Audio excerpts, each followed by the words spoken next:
Bonjour William, j'espère que tu vas bien. Alors aujourd'hui, nous allons parler alliance.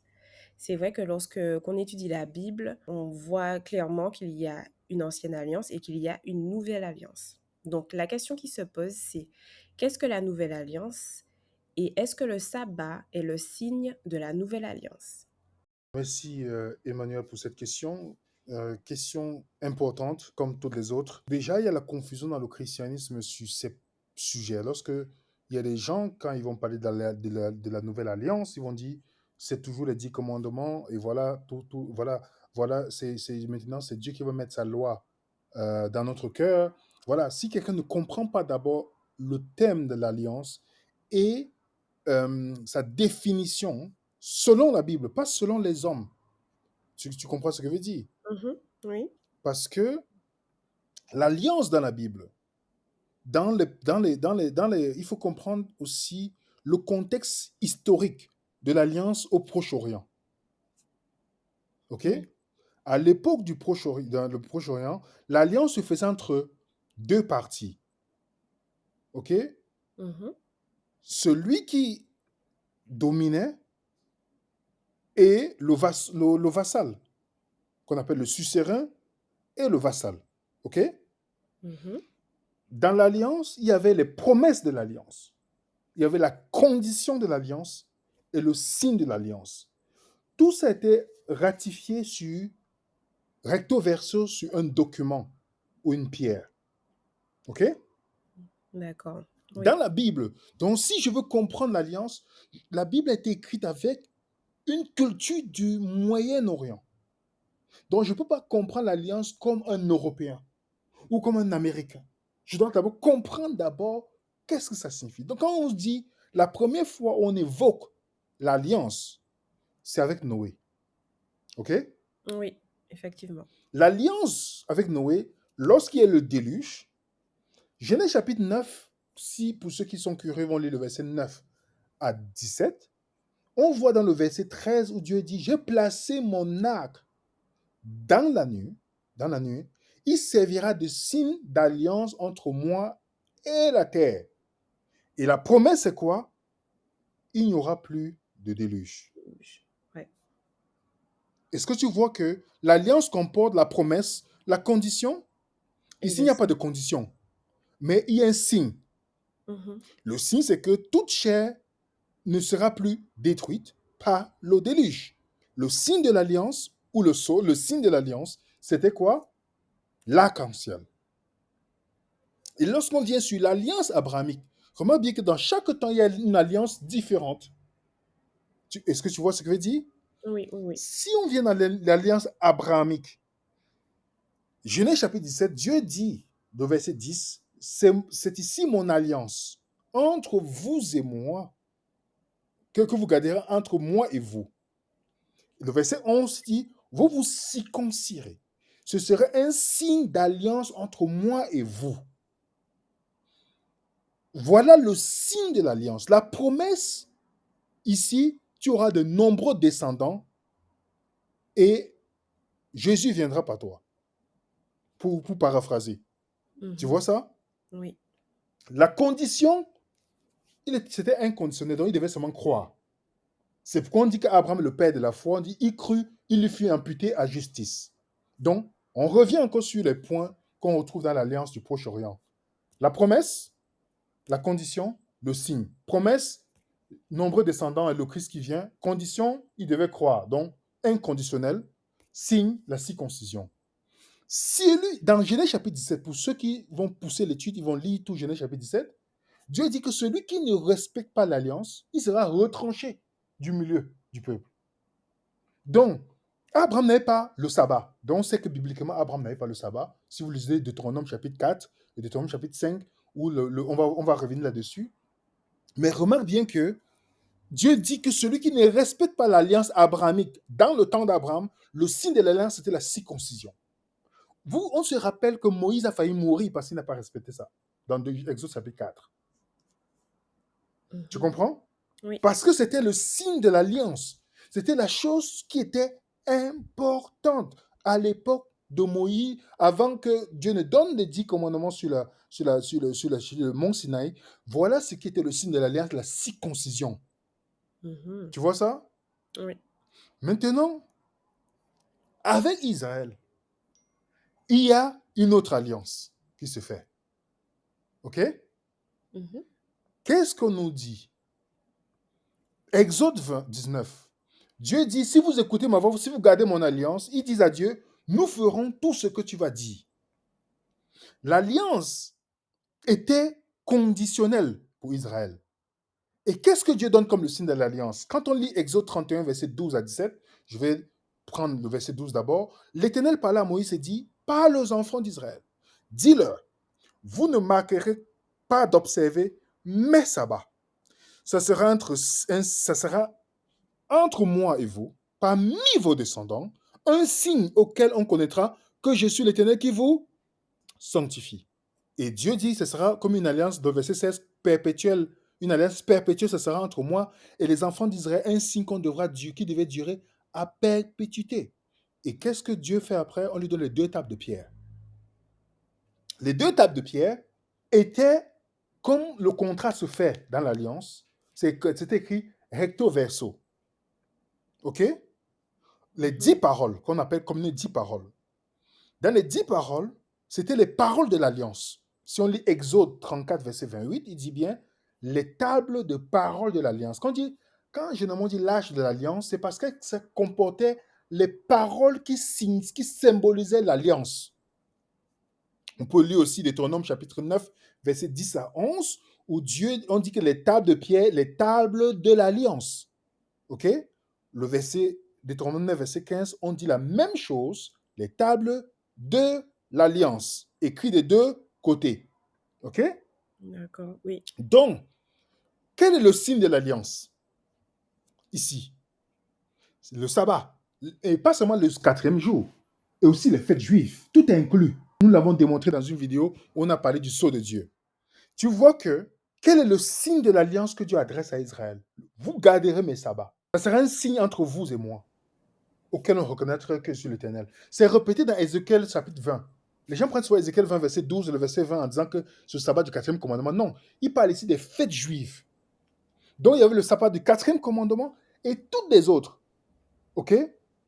Parce Mhm. que si on parle dans Exode 12, vous allez voir, lorsqu'il parle de la Pâque, par exemple, mais le signe dans les paroles, dans les 10 paroles, c'est le sabbat, le 4e commandement.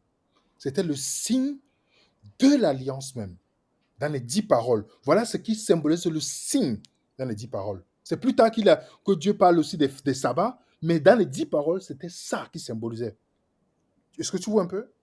Oui, oui, oui, je vois. Et maintenant, qu'est-ce que beaucoup de chrétiens croient aujourd'hui? Que les 10 paroles, je peux comprendre que c'est la base de l'ignorance, que c'est la base de la moralité. Parce que beaucoup de chrétiens ont toujours cru que les 10 commandements, qu'ils appellent les 10 commandements, qui sont les 10 paroles, c'est la norme de la moralité. Ils oublient que la moralité existait depuis longtemps, avant l'existence des 10 paroles. Les 10 paroles n'étaient que les paroles de l'alliance avec Dieu et avec Israël. Si c'était les questions morales, il y a les questions, il y avait les peuples qui vivaient, qui n'avaient même pas Dieu dans leur vie, les Égyptiens. Tuer, c'était mauvais, c'est pourquoi Moïse a fui l'Égypte. Sinon, il devait mourir. Tu comprends ce que je veux dire? Oui, Donc, ils n'ont pas besoin. Pourquoi ils ont mis Joseph en prison? Parce que on a dit qu'il a couché avec la femme de quelqu'un d'autre. Donc, ils n'avaient pas besoin de 10 paroles pour savoir que coucher avec la femme de quelqu'un d'autre, ça mérite la mort ou la condamnation. Tu comprends ce que je veux ouais, dire? une sanction, quoi. Ouais, ouais, ouais. Et exactement, il y avait le code d'Hammurabi qui date depuis longtemps avant même l'existence de Moïse, qui est l'un des codes reconnus dans le monde, qui était les codes de moralité. Ils oublient que Dieu crée les êtres humains avec déjà une notion de moralité. Tu vois? Donc, ce qu'on retrouve chez les païens, les codes de la moralité. Même ceux qui ne. Même Israël aujourd'hui ne fonctionne pas avec les 10 commandements. Ils ont d'autres lois pour pouvoir régir la société. Exactement. Ouais. Tu vois? Mais Oui, certains chrétiens qui ne réfléchissent pas, ou peut-être qui sont ignorants, qui ne poussent pas la réflexion plus loin pour s'intéresser de l'histoire, ils ont toujours pensé que oh, la moralité a commencé avec Israël, alors il faut que les 10 commandements existent pour que nous puissions vivre sans le péché. Ça, c'est une confusion. C'était seulement les paroles de l'alliance. Est-ce que maintenant nous sommes sur cette alliance? Celui qui est honnête bibliquement doit seulement se poser la question. Si les 10 paroles sont les paroles de l'Alliance, qu'est-ce que dit la Bible à ce sujet? J'invite la personne à lire 2 Corinthiens chapitre 3, le verset 1 jusqu'au verset 11. Paul est clair là-dessus. Je vais lire quelques petits bouts pour que ceux qui écoutent, quand ils vont pousser la curiosité, ils vont aller peut-être relire. Voilà ce que Paul dit. Si je lis à partir du verset 7, il dit, Or, si le ministère de la mort, gravé avec des lettres sur des pierres, a été glorieux, au point que les fils d'Israël ne pouvaient fixer. Tu comprends? Qu'est-ce qui était gravé sur les tables de pierre, Emmanuel? Les ordonnances? Les 10 paroles. Les 10 paroles, oui. Il appelle ça le ministère de la mort. Il dit, si c'était glorieux, au point que les fils d'Israël ne pouvaient fixer le visage de Moïse, à cause de la gloire de son visage. Bien que cette gloire fût passagère, donc la gloire des 10 paroles était une gloire passagère. Et le verset 8, il dit, combien le ministère de l'Esprit sera, il fait le contraste entre Moïse et Jésus, entre les 10 paroles, tu vois, le ministère des 10 paroles et le ministère du Saint-Esprit. Il dit, combien le ministère de l'Esprit ne sera pas plus glorieux? Si le ministère de la condamnation, par les 10 commandements, a été glorieux, le ministère de la justice est encore beaucoup plus supérieur. Sous ce Mm. rapport, ce qui a été glorieux ne l'a point été à cause de cette gloire qui lui est supérieure. Ok, la gloire du ministère du Saint-Esprit. En effet, si ce qui est passager a été glorieux, il parle des 10 paroles, c'était passager, ce qui est permanent est plus glorieux. Qu'est-ce qui est plus permanent? Le ministère du Saint-Esprit. C'est ça. Et d'autres versions disent, si ce qui devait prendre fin a été introduit avec gloire, donc parlant des 10 paroles. Mhm. Et on va même plus loin. Ésaïe 42 dit que Jésus devient l'alliance pour le peuple. Et quel est le signe de l'alliance? Quand on voit avec quoi Dieu scelle les croyants, Le Saint-Esprit. le Saint-Esprit. C'est le Saint-Esprit qui scelle les croyants. C'est le Saint-Esprit qui scelle les croyants pour les transformer à ressembler à Jésus. C'est pourquoi, Hébreu 8, mais maintenant il a obtenu un ministère autant supérieur qu'il est le médiateur d'une alliance plus excellente qui a été établie sur les meilleures promesses. Jésus ne vient pas réchauffer les 10 commandements pour dire qu'il va écrire dans notre cœur. Il vient avec la nouvelle alliance est meilleure que le décalogue. C'est ce que l'auteur des Hébreux nous dit. La nouvelle alliance a des meilleures promesses parce que la promesse, ce n'est plus entre le peuple et Dieu, mais c'est entre Jésus et le Père. D'accord. Jésus dit, je viens faire ta volonté, ta loi est dans mon cœur. Donc, ce n'est pas seulement une ancienne réchauffée. Ce n'est pas seulement un ministère de condamnation. Non, c'est quelque chose de complètement différent que Jésus vient avec. Mhm. Complètement différent. Et ce n'est pas pour rien que, quand on lit Hébreu, j'invite tout croyant sincère de lire Hébreu sans la vision d'une dénomination. Hébreu chapitre 7, où il parle de Jésus comme sacrificateur, selon l'ordre de Melchisédek et non l'ordre d'Aaron. Quand on voit que Aaron est venu avec les 10 commandements, parce que le ministère de type d'Aaron a les 10 commandements, le ministère de Jésus vient avec un commandement différent. C'est pourquoi Hébreu 7, verset 12, il dit clairement que comme le ministère est changé, alors il y a un changement de loi. Et beaucoup de chrétiens ne se posent pas la question, mais pourquoi Jésus dit à ses disciples, je vous donne un nouveau commandement? Et Jésus est tellement malin qu'il n'utilise pas le mot nomos pour faire référence aux lois données dans l'Ancien Testament. Il met antolé. Antolé veut dire enseignement ou loi ou commandement. Tu vois ce que veut dire? Mais Jean définit c'est quoi cette loi-là dans 1 Jean 3. Jean qui écrit Apocalypse connaît c'est quoi le commandement. Sauf que beaucoup de personnes, quand ils voient Apocalypse chapitre 14, verset 12, qui garde les commandements de Dieu et qui ont la foi de Jésus, ils pensent que c'est les 10 commandements ici. Effectivement. Pourtant, ça n'a rien à voir avec... Ce n'est pas les 10 commandements dont il parle. C'est Jean définit 1 Jean 3, verset 22 à 23. Il dit, voici ce commandement-là qu'il nous a donné. Il le répète plusieurs fois dans ses épîtres. Donc Jean ne fait pas allusion aux 10 commandements. Il ne fait pas allusion. Donc aujourd'hui, la meilleure promesse est entre le Père et le Fils. Voilà les promesses. Entre le Père et le Fils. La condition, c'est inconditionnel, donc il faut seulement croire. Tu crois. Il n'y a pas que Dieu ne dit pas que tu dois obéir comme Israël. Et le Saint-Esprit est celui qui nous scelle. Donc le Saint, c'est écrit dans la Bible. Ce n'est pas nous qui... Quand j'ai posé la question à quelqu'un qui me dit que le sceau de Dieu c'est le sabbat, je dis que donne-moi un texte du Nouveau Testament qui dit que le sceau de Dieu c'est le sabbat. Il n'y a aucun texte. Si une chose est ainsi importante, Dieu ne peut pas être silencieux là-dessus. Il n'a pas besoin de déductions mathématiques où les gens vont tourner les textes bibliques sans contexte. Non. La Bible est claire. Jésus dit, comment on va reconnaître mes disciples? Jean 13. À ceci, vous reconnaîtrez mes disciples. S'ils ont l'amour les uns les autres, qu'est-ce qui donne cet amour-là? Romains 5, verset 5, c'est le Saint-Esprit qui met l'amour de Dieu dans notre cœur. C'est ça. Tu vois ce que veut dire? Oui, Éphésiens 1, verset 13 nous dit qu'on est scellé par le Saint-Esprit. 2 Corinthiens 1, verset 21-22 nous dit qu'il nous a marqué du sceau, parlant du Saint-Esprit. Éphésiens 4, n'attristez pas le Saint-Esprit par lequel vous êtes scellés. La Bible est claire, mais jamais, ce n'est pas du sabbat, déjà nous ne sommes pas sur le décalogue. Et j'ai dit souvent à des personnes, ceux qui ne se poussent pas, ne poussent pas la réflexion loin, peut-être ça dépend de l'endoctrinement de tout un chacun du niveau, ils doivent se poser la question, est-ce que vous pensez que les 10 commandements, c'est la norme de la moralité du mondial, universelle? Non. Je peux garder les 10 commandements et continuer à pécher. absolument. Parce qu'il y a des gens qui disent qu'ils gardent les 10 commandements. La seule chose qu'on voit les gens défendre les 10 commandements, c'est pour défendre le sabbat. Mais le chrétien du Nouveau Testament n'est pas sous l'ancienne alliance. Et c'est encore pire, Emmanuel. Si quelqu'un veut prétendre, dit qu'il va faire le sabbat dans le sens que ça fait partie du sceau de Dieu, est-ce que tu sais que tu annules Jésus comme le sauveur? Complètement, mais oui. Il ne sert plus à rien. J'ai posé la question à un sabbatiste qui m'a dit non, on n'a jamais dit que le sceau de Dieu, on n'a jamais dit qu'on est sauvé par le sabbat. Je dis que d'accord, le sceau c'est quoi? Si quelqu'un n'a pas le sceau, il est sauvé ou pas? Non, Voilà. Je lui dis que tu comprends maintenant que le salut, ton salut se trouve dans le sabbat. mais oui, Tu ne te rends même pas compte. Parce que il n'y a pas que le sabbat dans les 10 commandements, dans les 10 paroles. Tu ne feras pas de faux témoignages. Est-ce que tu sais qu'il y a beaucoup de gens, parce qu'ils pensent que parce qu'ils font un jour, que alors les autres commandements, ils peuvent faire le faux témoignage sur quelqu'un? Et ils sont exemptés parce qu'ils ont le sceau de Dieu. Le sabbat ne peut pas être le sceau de Dieu. On l'a démontré bibliquement. Les 10 commandements, c'était les paroles de l'Alliance. La moralité existait déjà longtemps. La moralité existait depuis des siècles avant même l'existence de Moïse. On voyait même les lois qui étaient contre l'esclavage quand on regarde le Code d'Hammurabi, qui étaient contre le viol, qui étaient contre le vol, qui étaient contre toutes ces choses. Ces gens ne priaient pas le Dieu d'Abraham, le Dieu d'Isaac, le Dieu de Jacob. Tu comprends ce que je veux dire? mm, ouais, Donc, le sceau.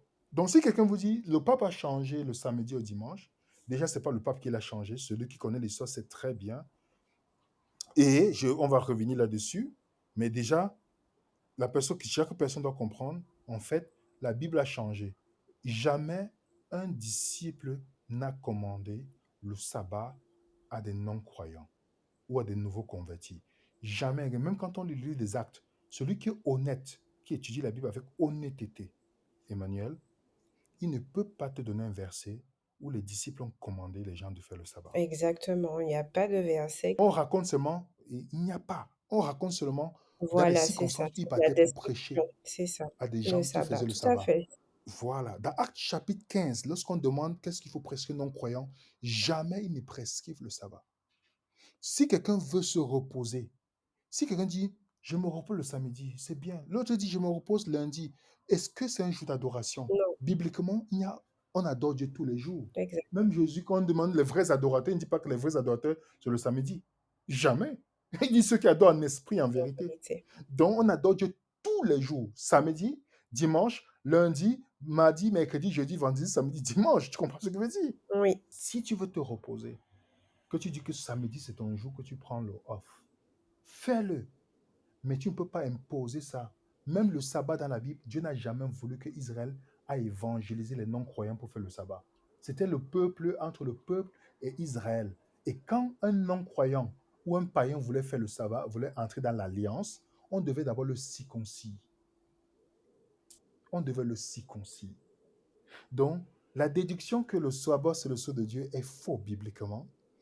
Si c'est faux, et la déduction que les commandements de Dieu dans le chapitre 14, verset 12, c'est les 10 commandements, c'est faux. Donc la notion même du dimanche, que la marque de la bête est fausse. Parce que si tu es cohérent, qu'est-ce qui fait la marque de l'Église catholique romaine? Je vais venir dans une étude là-dessus. Est-ce que tu sais que les gens pensent que la marque de l'Église catholique romaine, c'est le dimanche? Pourtant, ce n'est pas l'Église catholique romaine. Je vais donner quelques citations, même des des chrétiens de premier, j'ai vu ces citations, ils se rencontrent sur le dimanche, Mmh. avant même l'existence de la papauté. Tu comprends? Mais maintenant, est-ce que tu sais que ce qui fait qu'un catholique se reconnaisse catholique, c'est son acceptation de se mettre sous, d'accepter l'autorité du pape et l'infaillibilité du pape? Oui, c'est pas forcément le dimanche, en fait, hein. Exactement. Parce que si c'est le cas, est-ce que tu penses que un méthodiste qui va un baptiste qui va le dimanche, tu penses qu'il reconnaît l'autorité du pape? Exact. Non. Tu lui demandes, il va dire non. Voilà, c'est ça, non. Voilà. Donc, les gens qui se battent, qui font la bataille d'un jour, ils oublient que la marque de la bête est beaucoup plus que ça, parce que nous allons traiter ce sujet. C'est la marque d'appartenance. Et jamais dans le Nouveau Testament, si quelqu'un est honnête, Emmanuel, il va jamais te montrer un texte du Nouveau Testament où on a persécuté les disciples à cause d'un À jour. cause du sabbat, ouais, c'est ça. Ils vont jamais voir. On les a persécutés parce qu'ils ont prêché Jésus. Mmh. Et ceux qui vont avoir le sceau de Dieu à la fin des temps, quand tu vois dans le livre d'Apocalypse chapitre 7, on dit ils auront le sceau de Dieu. Apocalypse chapitre 14, on dit qu'ils ont le nom de Dieu. Remarque bien, ces personnes-là, on va les reconnaître par leur caractère de Dieu qu'ils vont refléter. On dit qu'ils ont le nom de Dieu. On parle de 144 000. Donc on ne va pas les persécuter pour un jour. On va les persécuter parce que on voit qu'ils ressemblent à quelqu'un par contraste. Pourquoi Caïn a tué Abel? Parce que Abel faisait ce qui était juste et ça démontrait que Caïn était dans l'erreur. Mmh. Tu comprends? Oui, Donc, si tu dis que c'est un jour, mais il y a des gens qui font le dimanche depuis 1500 ans, ou c'est combien d'années, ils n'ont jamais eu la marque de la bête comment, pourtant ils font le dimanche depuis. c'est vrai. Tu vois les déductions bancales que beaucoup de personnes peuvent croire. Pourtant, si on pousse seulement loin, la première chose que tu dois te poser, est-ce que le sceau de Dieu c'est le sabbat? Si tu me montres dans le Nouveau Testament, on dit c'est le sabbat, si tu ne trouves pas que c'est le sabbat, alors tu dois savoir que ce n'est pas le sceau de Dieu. Alors la notion de jour d'adoration, est-ce que c'est un jour d'adoration? Non. Où est la Bible qui dit que c'est un jour d'adoration? Est-ce que tu sais que le dimanche était aussi un jour saint dans la Bible? Lévitique 23. Mmh. De dire que le premier jour, vous devez vous reposer. Oui, c'est ça. Et tu vois que si quelqu'un est cohérent, on adore Dieu tous les jours. Jésus était adoré un dimanche lorsqu'il est ressuscité. Jésus n'a pas dit, ouh, ne vous prosternez pas devant moi, attendez le samedi prochain. Tu comprends?